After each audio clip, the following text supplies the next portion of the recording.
Go ahead. Hi, my name is Jan Soifer, and I'm a lawyer here in Austin, but I'm testifying before you as a volunteer for the Anti-Defamation League, or ADL, which I serve as a Southwest Regional Board member and Civil Rights Committee member, and I also serve on the Austin Council and the Executive Committee member, an Executive Committee member. We appreciate the State Affairs Committee giving us the opportunity to express our views and our opposition to House Bill 12. Founded in 1913, the ADL is one of the nation's premier human relations and civil rights agencies. We're dedicated in purpose and program to combating anti-Semitism and all forms of bigotry and to protecting civil rights for all. With offices in Dallas, Austin, and Houston, our constituents are the numerous Texans who sit on our boards and who participate in providing thousands of hours of community programming that we provide in our state.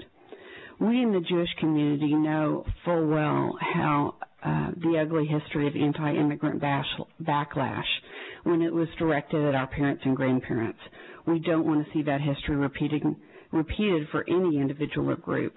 We know from our own experience and from the experience of other immigrant groups in this country that when a society begins to demonize a group as less deserving of rights, less worthy, less human, less equal, then discrimination, exploitation, and worse follows.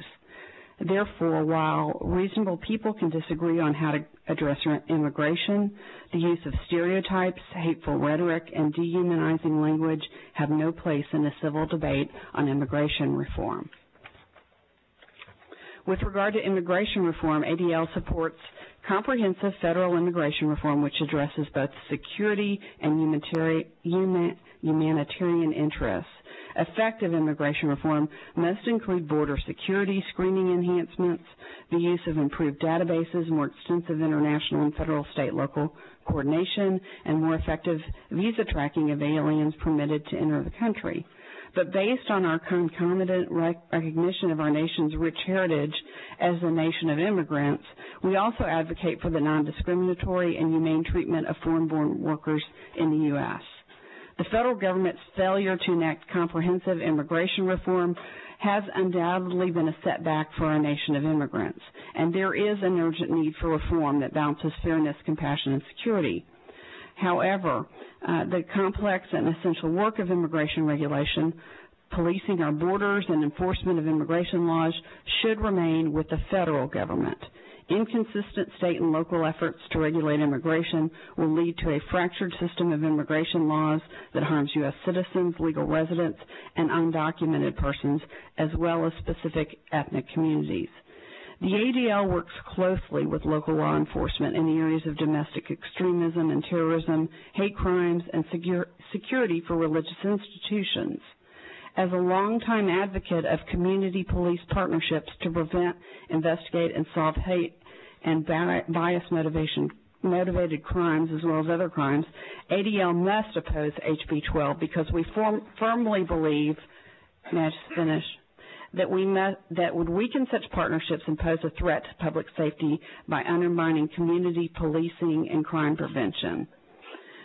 We are concerned that HB 12 would bar local government entities or local officials from adopting measures that would prohibit local law enforcement officers or other government officials from checking the immigration status of any person lawfully detained, or as it's been changed, for the investigation of a criminal offense. That means that a person stopped for or possibly even a witness of such crimes as Class C misdemeanors could have his or her immigration status checked. This bill would augment existing fears within Texas immigrant communities, both documented and undocumented, which would deter members of those communities from approaching and interacting with local law enforcement. As a result, immigrant crime victims may not report hate and other crimes, and witnesses...